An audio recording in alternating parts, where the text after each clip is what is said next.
somewhat. We just won't do that, the visual representation of it. We will be solving quadratics, though. Jack can tell the future, which means he's an enemy of the state. What?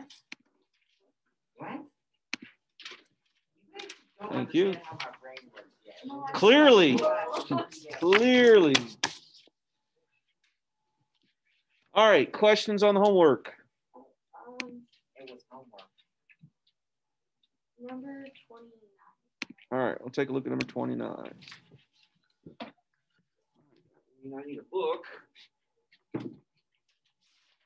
Well, apparently a lot of people are.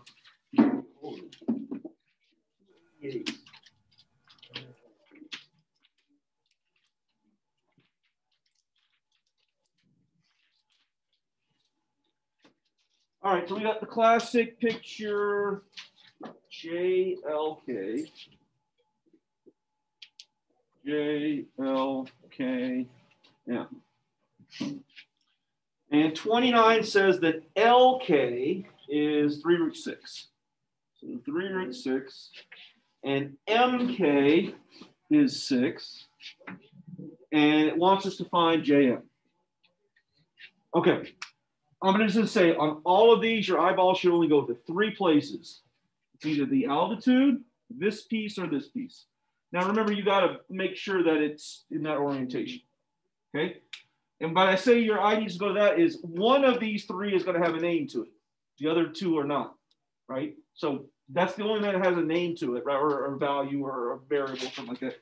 So this is the corollary that I want you to think about. This is corollary 2. This is corollary 1. This is also corollary 2. So corollary 2, corollary 1, corollary 2. So this is a corollary 2 one. So we can say that 3 root 6 is equal to the square root of what? The square root of 6. Close, but no. 6 times. It's definitely 6 times. 6 times 6 plus x. 6 times 6 plus x. Okay. Now it's just a. We're going to solve for x. X is on the inside, so our goal is get rid of the square root. How do you get rid of square root? If the x was on the outside, we wouldn't do any of this. But since x is on the inside, we need it on the outside to solve for it. So I need to get rid of the square root symbol. So how do I get rid of the square root symbol? At both sides. So I'm going to square this. That's going to give me. Nope. Oh, 9. Yep. Okay, so we get 54. And on this side, it just gets rid of the square root. So 6 times, well, I mean, I guess you could use the distributive property. 36. And you can solve that from there. All right, Ben, you online? Anna? Yeah, we're both here. Any questions on the homework? None for me. I have one. Sure. Question 15. Okay, so 15 is the ugliest of the ugliest of the ugliest. So it's going to involve, rationalizing the denominator. So it starts off with the square root of 15 in the numerator over 3 root 45. Now, there's a couple different ways to handle this, but for me, I'm going to notice that the denominator immediately has a perfect square inside of it, right? 9, the bottom. So I'm going to pull out the square root of 9 out of 45, right? So that would leave me with what?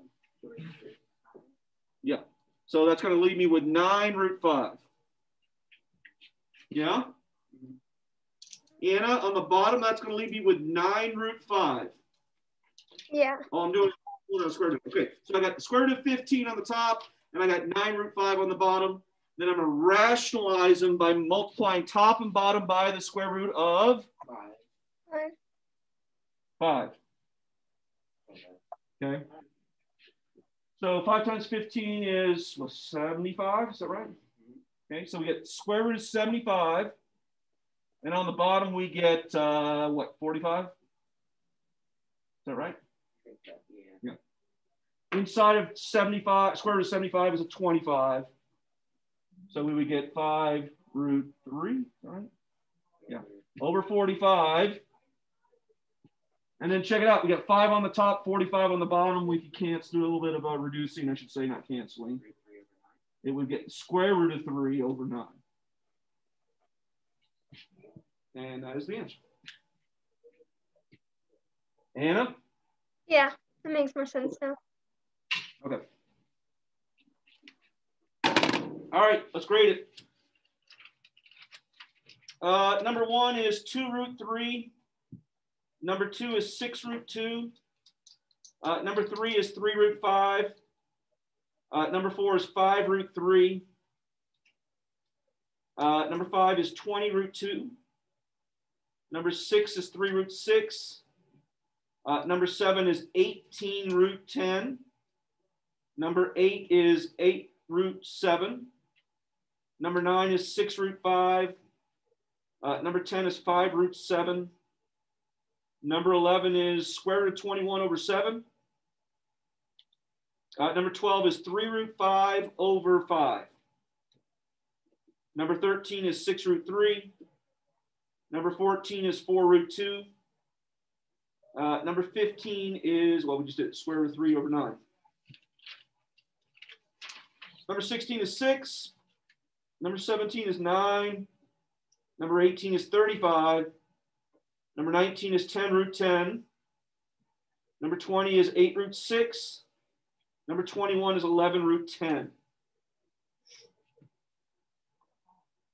22 is 2. 23 is 9. 24 is 3 root 2. 25 is 3 root 5. 26 is 6. 27 is 9. The book says 28 is 7.5. That's what I got. Okay. I probably would have left it whatever that fraction was. Wasn't it a fraction? It was right. I just did. Yeah. It did in decimal. Okay. I did in decimal too, because there are other ones that look neater in decimals and not number 35. Okay. 29 is 3, but now 30, they give me a mixed number.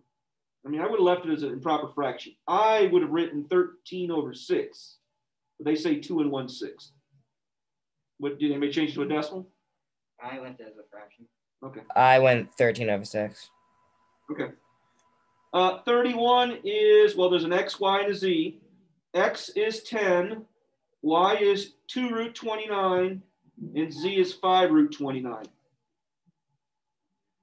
32, x is 3 root 7, y is 12, and z is 4 root 7. 33 is the ugliest one of the whole homework.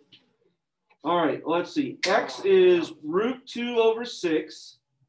Y is root 3 over 6, and z is root 6 over 6. 34, x is 8, y is 8 root 2, and z is 8 root 2. 35 is also ugly. Well, they gave me decimals for all these. I mean, I would never turn something into a decimal unless I had a calculator. I mean, these are easy to calculate. Yeah, but even with a calculator, I would be worried that I would touch the wrong key or something like that. Let's see, 35, x is 5.4, y is 9.6, and z is 7.2. 36, x is 18, y is 12 root 2, and z is 4 root 2. All right, we're in the home stretch now. 37, x is root 2, y is 2, and z is root 2. 38, x is 9, y is 15, z is 20. That's a friendly, good answer there. It's a very 39, friendly one. x is 4, y is 2 root 5, and z is 3 root 5. Whew. That was a lot of homework. Okay.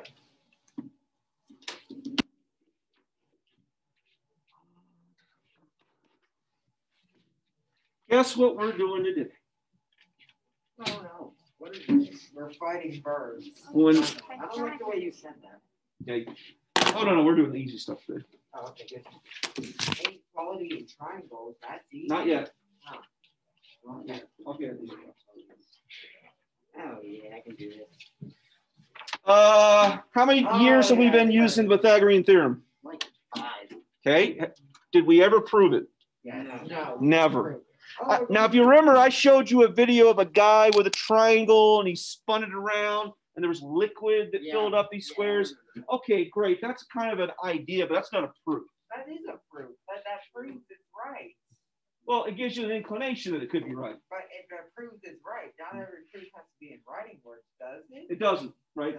No. But it's got to be honest to God proof. We never showed how much liquid was there, whether liquids were the same. Well, we never did that stuff. By the way, because of the test thing, so this is going to be due Wednesday or Thursday of next week. Oof, all right, I don't have to. If we finish all by Tuesday, then we'll do class on Wednesday. What? All right. Here's your homework. But if we already know it, why do we need so many problems? Yeah, you're going to see why when we do today's class. Oh my goodness, so many problems. At least it wasn't yesterday. Yeah, that was Yesterday was a lot, but I will say you're going to see. We're not going to be doing pre-algebra Pythagorean theorem. We're going to be doing geometry Pythagorean theorem. Why do we never do an algebra 1? Well, no, actually, yeah, I agree. This is more an algebra 1 Pythagorean theorem. Doesn't really step up to anything harder than algebra 1.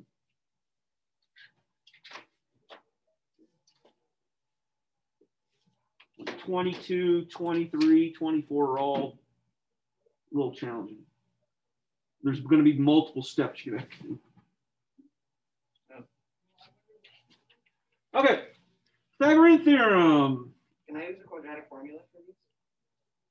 You could, not necessary, you're going to see, but you could. Well, I shouldn't say not necessary. It's just a longer way of getting to the answer. All of these are factorial. Exactly. All right.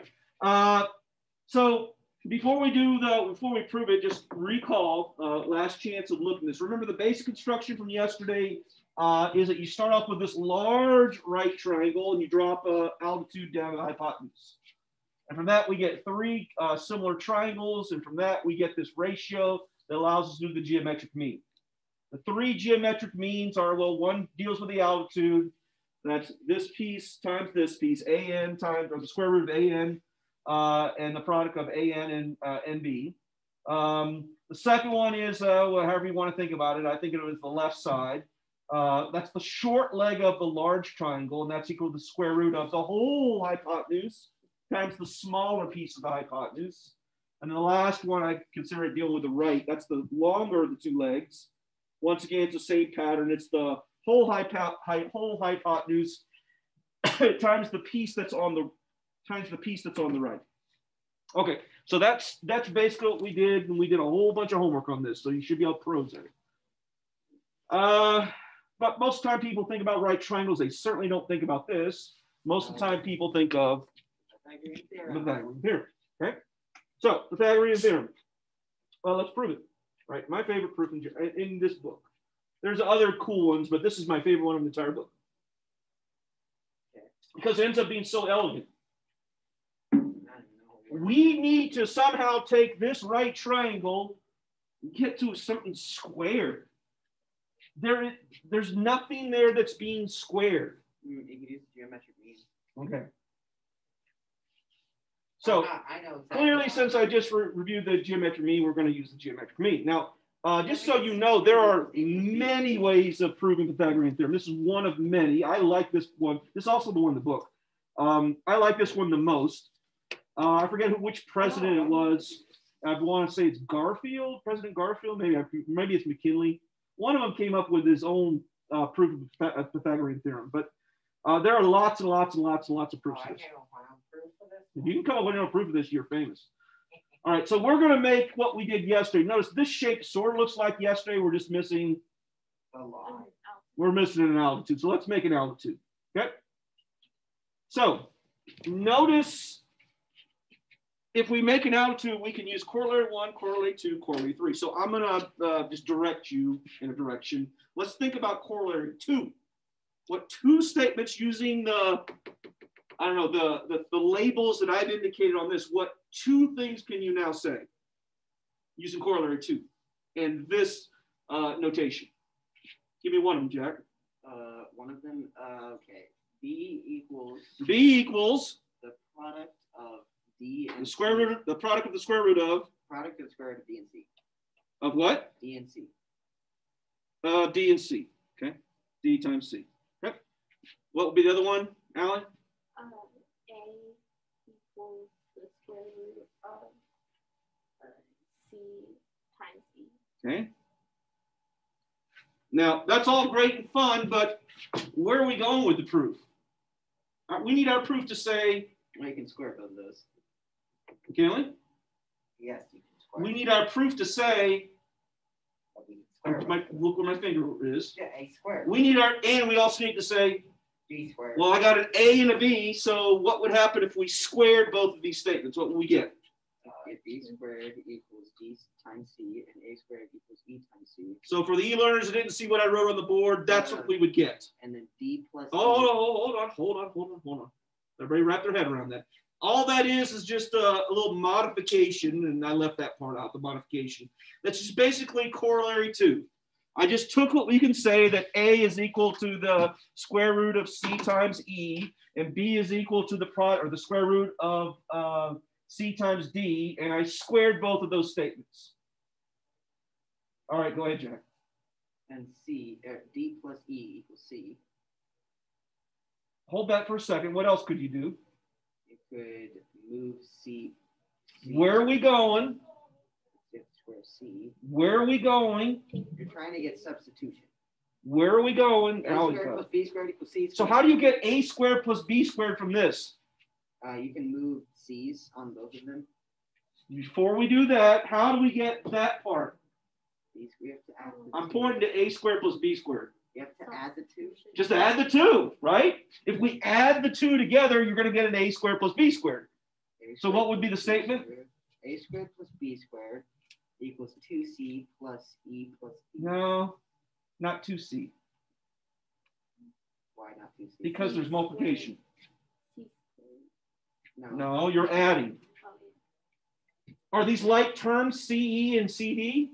Oh, no. They're not like terms, so it's just plus.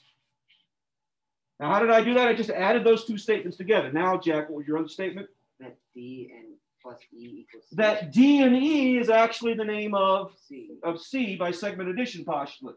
So instead of writing this, I could factor out a C, right? Because both of them have a C in it. So I could do a little bit of factoring. And then E plus D equals C. So And then it's E squared. plus D equals C, since C times C is C squared, and there you go, you're done. And I just find that very elegant, but we could only do this particular proof because It's a right triangle. of yesterday, right? Because 8.1, that's what we use. There are other ways of proving it, but I find this one very satisfying because it involves a little bit of algebra, not much, and the fact that the thing we did yesterday is pretty darn cool. Okay, so there we go. We proved it. You can now use it. I can So- use it for Here's the only thing I don't like about the book. You see how they draw their triangle? Yeah. What are you expecting when they draw a right triangle? not bad. What are you expecting? Like the right triangle to be in the bottom right corner. Yeah, I'm expecting that. So there you go. I drew it for you like that. But yeah, that's the Pythagorean theorem. That's the Pythagorean theorem. Do I really have to put this in my book of truth? Yes, probably. You know, if there was one that you wouldn't have in your book of truth, it would be this one. No, I didn't. Like I said, I'm never going to hold you accountable for what is 8.2. Could I just say I learned this in pre-algebra? You did learn it, but we proved it in geometry, right? But I proved it then too. We never proved it. No, I proved it on my own. I said it's true. That's not a proof. That's. I will say that, I mean, this is what's written in the book. They leave off the important part that if you have a right triangle with legs A and B and hypotenuse C, that you get this. And they kind of leave that off, and I think that's a little important on this one. Because nowhere does it define which is the hypotenuse in the text.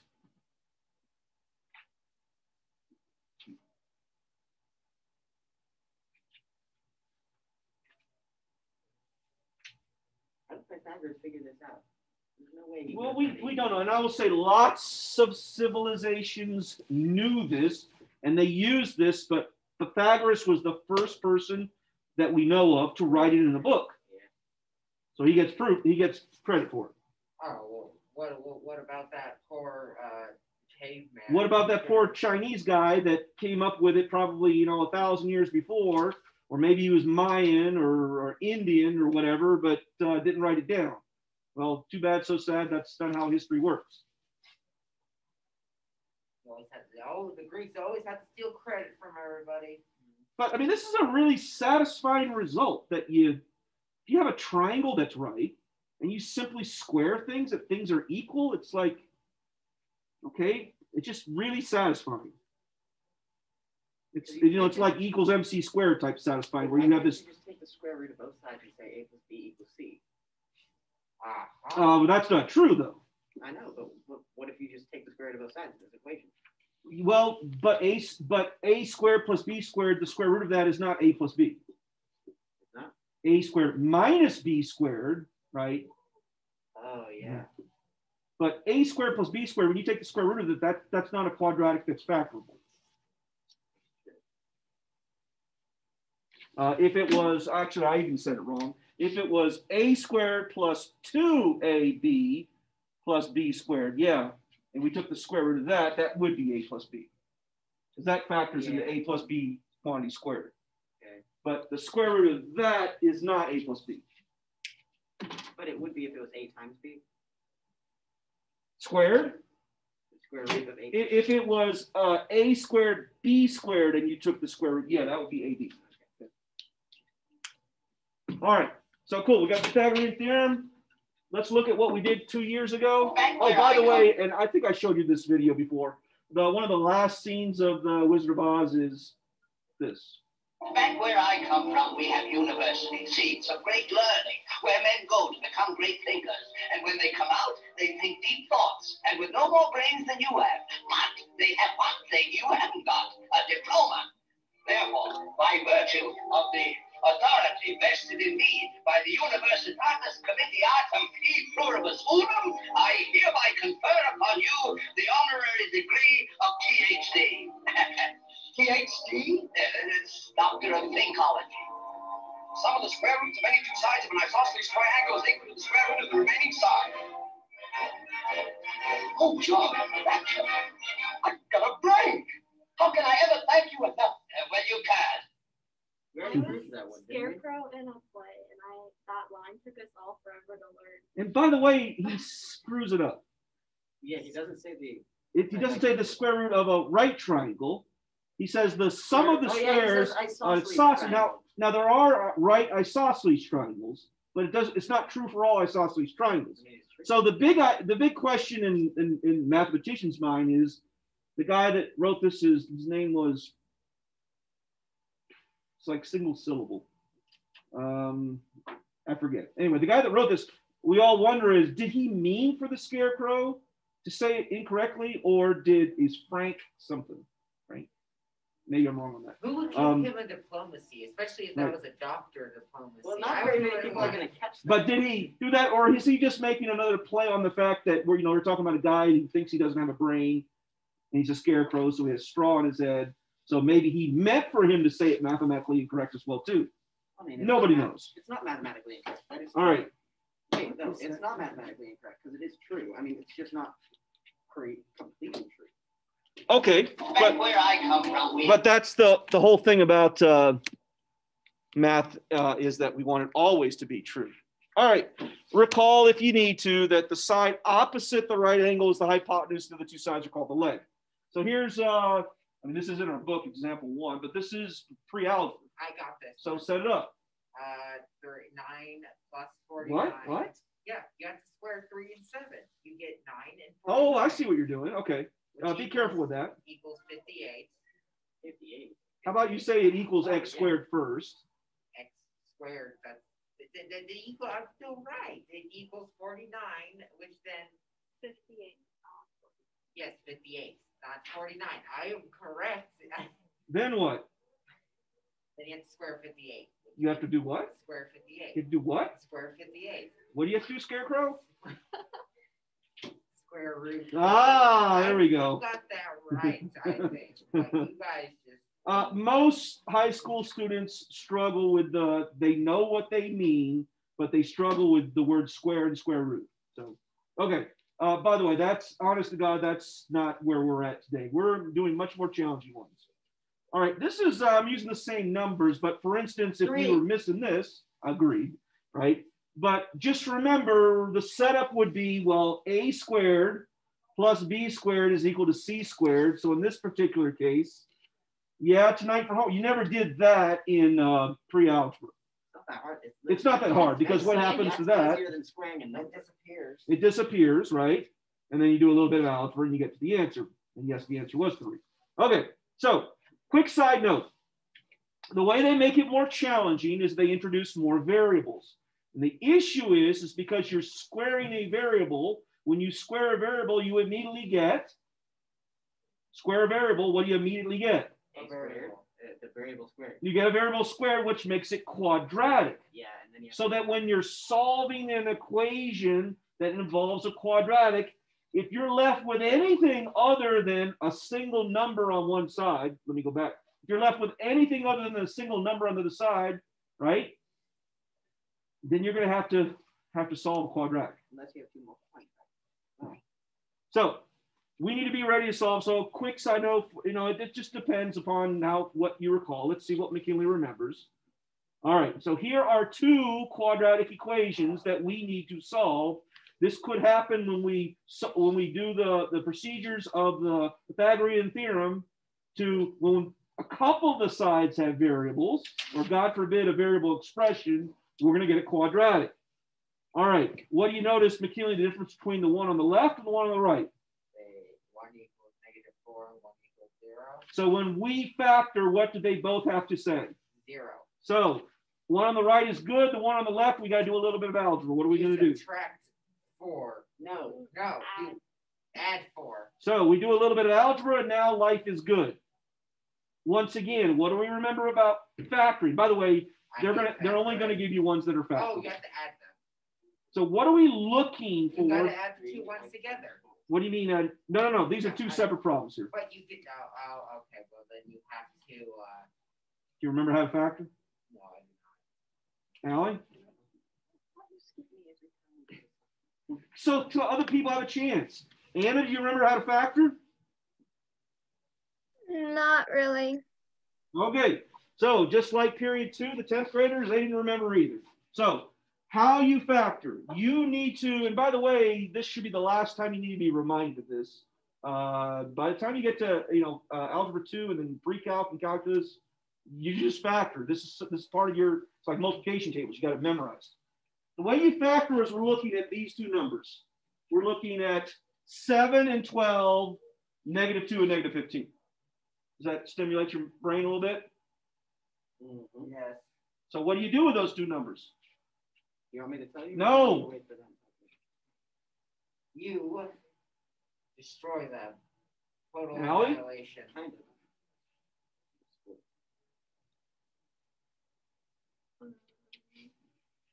Okay.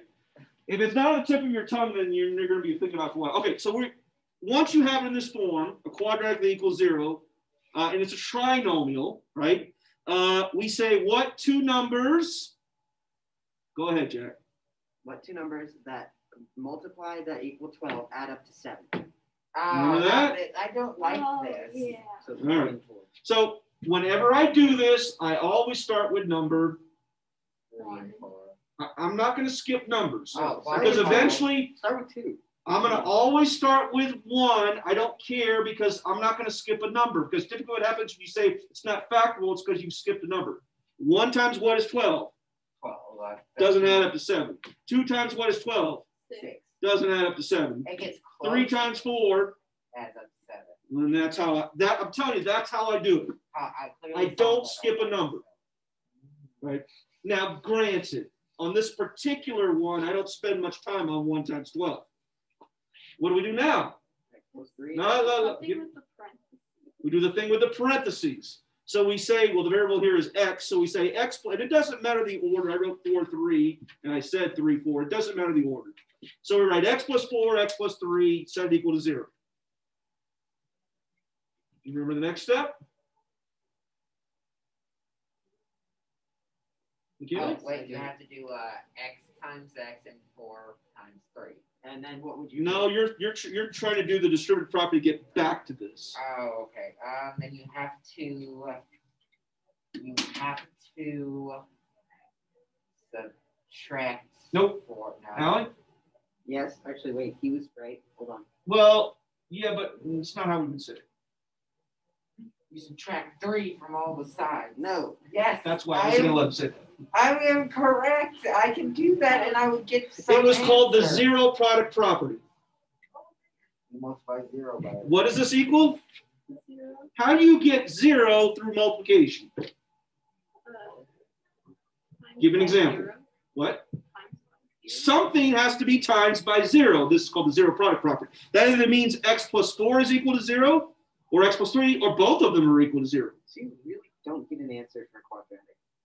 You do. Hold that thought. Negative.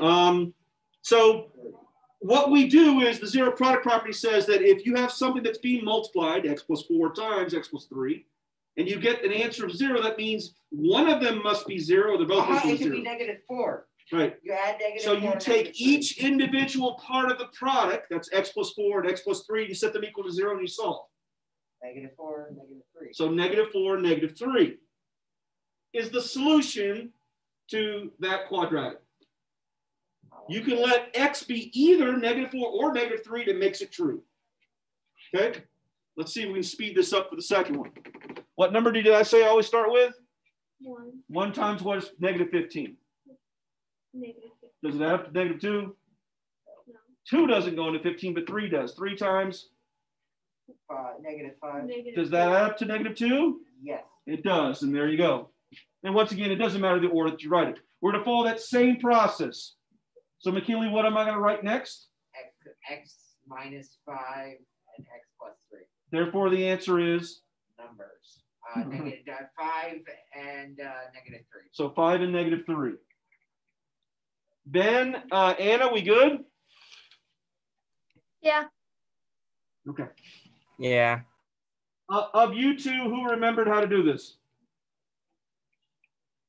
I remembered once you said the when you were talking about the two numbers that something had to do with them, then I remembered that.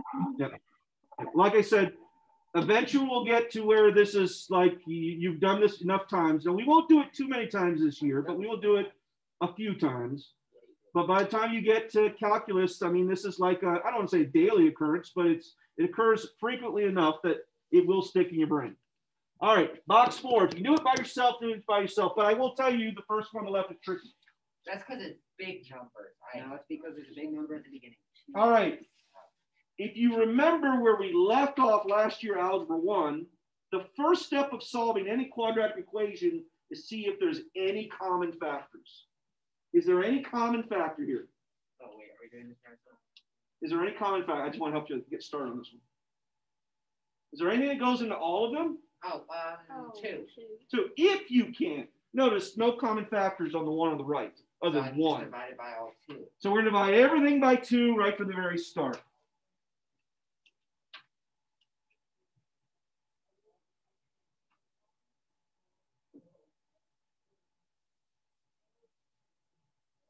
Then I'm going to move the 10 to the other side. And now I can factor. I figured it out with 28. Is there? Oh, yeah, 7 and 4. Yeah.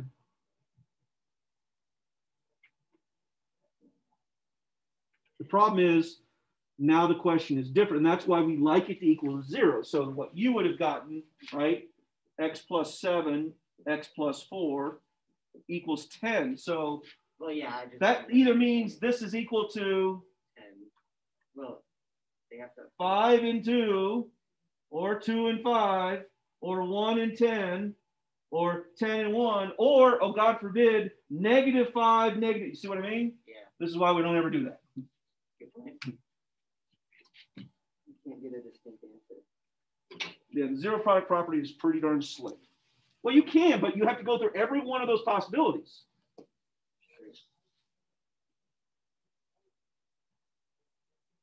Michaela, you got the first one? Yes, it's -9 and -2. -9, -2. Very good. So I'm immediately correct because you have them right. Typically, if you get the same answer, you're right. Well, that might. That's pretty. Well, my answers are correct. I would have said it a little bit differently. I would have said if we got the same answer, then we're probably Yeah, right. we got the same answer with both of them. But I'm always right. So that logic. I'm trying to give you some help there, McKinley. Al, you got the second one? Yeah, 5 and -4. And remember, if somebody says that 5 is the answer, you can always, 5 squared is 10, 25. plus 5 That's 30. minus 20 10. 10. is not 0. So is 5 the answer? No. Can't be 5. Maybe it's -5 because you got them backwards. What's -5 squared? Negative. No, 25. Minus 5. 20, 20, minus 20. Well, okay, that didn't work either. Ah, Oh, that did work. that did work. What is she? Minus 20. 20 minus 20 equals 0. Oh, yes, you're correct. Okay. 2 points. Wait, that's a point. Yes, that's a point That's for 2 me and points. Jack. Well, that's, what do you mean 2 points? I had a point yesterday. Remember, I caught your similarity. Yeah, that's still a point. Did I change that? I don't even know if I changed it. Ooh, I didn't change it. I got to change that. All right. Yes, you were correct. Although yesterday was a pretty cheap one. All right. Today was an honest mistake. Okay. So typically what happens, you get that right there and then you write it down and you forget that it's going to flop. Now, remember, it doesn't always the opposite. The more complicated ones, if I have a 2 right here, 2x plus 5, you got to do a little bit more algebra. What's the answer now? Now you have -2.5. How about we leave it as a fraction? Okay, -3 over. How about -5 over 2? Yeah. Okay. All right. Just be ready for that. So a lot of kids are like, oh, I just saw, once I come up with here, I didn't need to think about this. I just write the opposite of these two numbers. That's only true when there's not a leading coefficient to the x value. Okay. Cool. True, false? Yeah. Well, actually, no, I like factoring. I hate factoring. I like math. I like geometry. I like factoring. I mean, it was a more enjoyable thing because the level of math knowledge was low, yet it looked like I was doing something complicated, but what I really needed to do was just multiply 2 numbers together and add them. So it wasn't like I was really doing challenging material Looks a lot more complicated. calculations. Hey, where does this mean even come from? It looks like Thanos when he was a kid.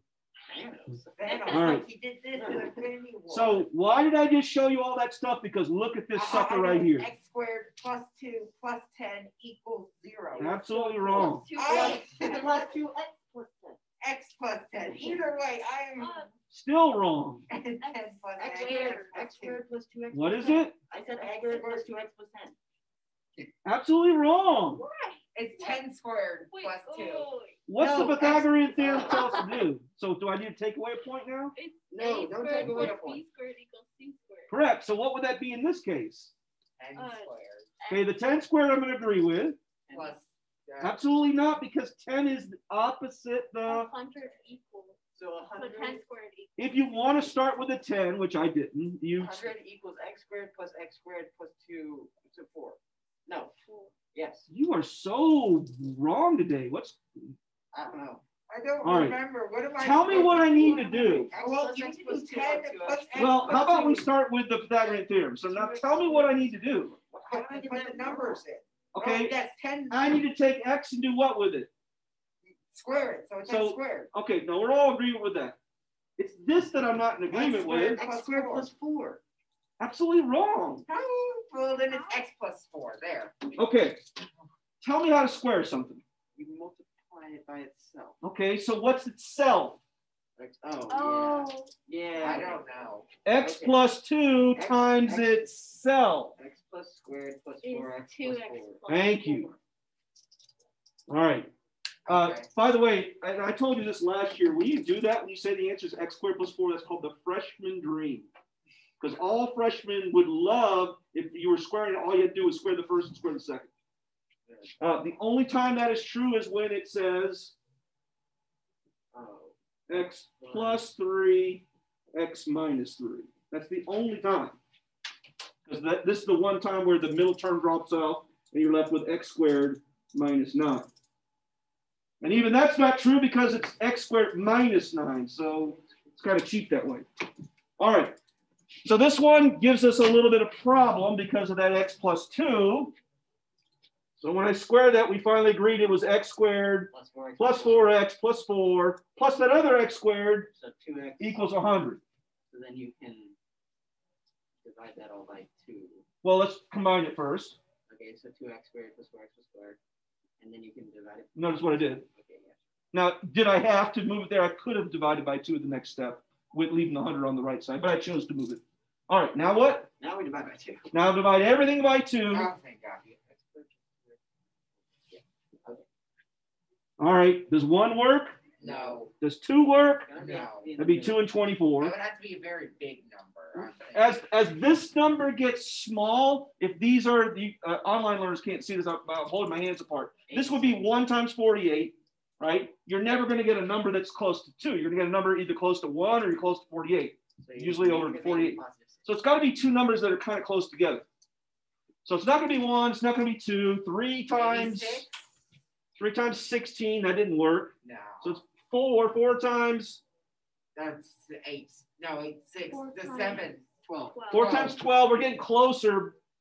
5 doesn't. 6. 6 times. 8. Oh, 6 times 8. Really close together. So what is it though? Two. Is it which one's positive? Which one's negative? I was just going to give you the answer, but okay. 8. So 8 is Or, no. positive. 8 is positive. 8's positive. 6 is negative. Okay. Therefore, we get. Negative 8 and positive 6. All right. Now you ready for me to cause you a heartache? Now we have to figure out what the unknown side is. No. Yeah, you said calculate What the does unknown this side. say the answers are? Oh, negative 8. So you have 2 answers. Oh, so you have to use okay. the positive one because of geometry. Yeah. This says the whole side is. X. Therefore, if it was negative 8, you just said this length is negative 8, which doesn't make any sense. So the only one that does make sense is 6. Now, we have a name for this. It's called extraneous solutions. When you do something in math where you're like, wait, I can't, even though I've done the math correctly, that can't be the possible answer. And extraneous solutions generally, not always, only happen when there's multiple answers. Last year, we solved, or we simplified fractions, and remember the denominator can never be 0. Oh, yes, that's we had extraneous solution, or we had values that x could not be. It's the same basic idea. Okay. Cool. There aren't many of these tonight for homework, but there's a couple. So I know I am now. So the only answer is 6. But we have to calculate the unknown side. Yeah, that's the unknown side. Okay, so if the question said calculate the unknown side, well, which one am I talking about? I don't know. So this one's 6 and this one is 8. There you go. Negative 8, but then you just get a negative answer. No. We're saying x can only be the value 6. But this only actually really works when you have the perfect Pythagorean. Yeah, I mean, it doesn't work with other Like, triangles. oh, this one you have 3, 4, 5. So You're talking about the Pythagorean triple. Yeah. It can only work. works when you have a Well, Pythagorean you only get whole numbers triple. when that's the what I'm case. saying. Yes. Otherwise, you would get an irrational number. Not irrational, but you could get something else other than that. Okay. Most of the time, though, you do get a rational number. Okay, I want to do a couple of the classroom exercises because they're kind of like, for the most part, what the homework is. All right, Michaela, you get to pick. What do you want to pick? 17. All right, let's do 17. All right, go. All right, so there's 2x squared. X squared plus x squared equals. Can you do that in your head? 7 through 2. What are you trying to do to this? Oh, you need to square. So I need to square it, right. So it'd just be 14 times 2. That's a number. Yeah, you just multiplied by 2. We need to square it.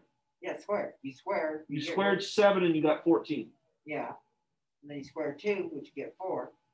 Then 14 plus. I'm gonna go back 4. to you squared 7 and you got 14. Is that just the answer? Square or times 2? Times 2. No, you said square. so- Oh, 49. so All right. 49, and what does squaring do to the square root? It disappears. So it's 49 times 4. 2. 2, okay, which is what, 98? Yes, you're confusing me. Okay. Therefore, 2x plus 2x squared minus 98. equal. Okay, we could do that, but watch this particular one. If we leave it that way, We can divide by 2. we can divide by 2, so we get x squared is equal to 49, therefore x is 7. Now, does it say find the So it actually is state the x equation that you use to find all, then find the value of x? Okay, so we're done. It doesn't say find how long the side is. By the way, it was just x, so it's got to be 7. All right. Pick one, Jack.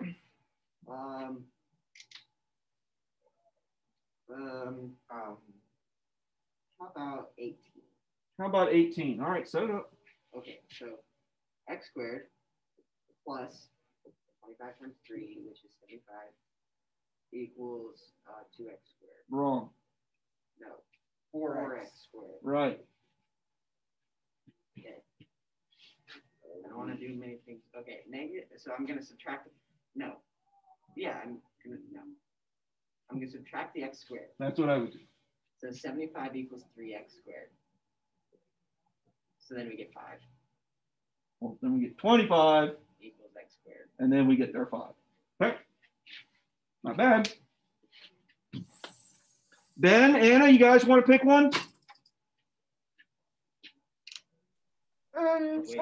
16. All right, let's look at 16. Now notice, looks like we have a rectangle. Oh, wait, no, I know exactly how to solve this one. Well, it was her pick. Oh, sorry. Well, she might solve it. So Anna, if the bottom is 9, guess what the top is, since it's a parallelogram? 9. Okay. So tell me what I should write. 6 squared plus 9 squared equals x squared. Okay, keep going. So then it'd be 36 plus 81 equals x squared. Gives you, 117. therefore the answer is,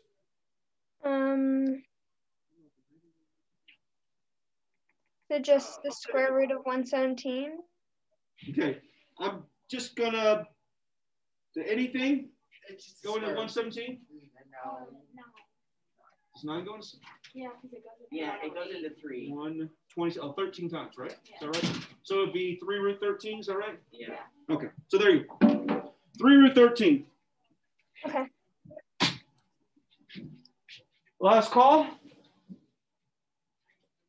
Then Ben, you want to try one or no?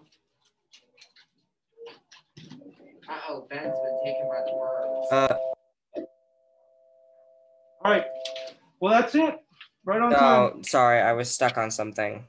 My laptop wouldn't let me speak. No. Okay, cool. Hey, Ben, I know what? Dad's got COVID, is that right? Who says that? no, his dad's birthday was yesterday. Or Dad's birthday? Yeah, Oh, my no. dad's birthday was yesterday. All right. Or no, it's Anna's dad. And her whole And family has a it. Yes, thank you. My whole All right. family has it now except one of my brothers. All right, but you've recovered, yes? One of your brothers. Yeah, I'm pretty much better now, so I come back on the 19th. Okay, cool. I always say that because remember tomorrow, Monday, Tuesday, Wednesday, we're doing this silly test thing. So if you are not, and obviously you're not, but I didn't know if Ben was going to physically come. But if you're not showing up, we will not be having class until Wednesday at the earliest, but definitely Thursday. I will send you guys a message in chat on Teams of when our next class is. Okay, All right, catch you guys later. bye. See ya. Then one blue.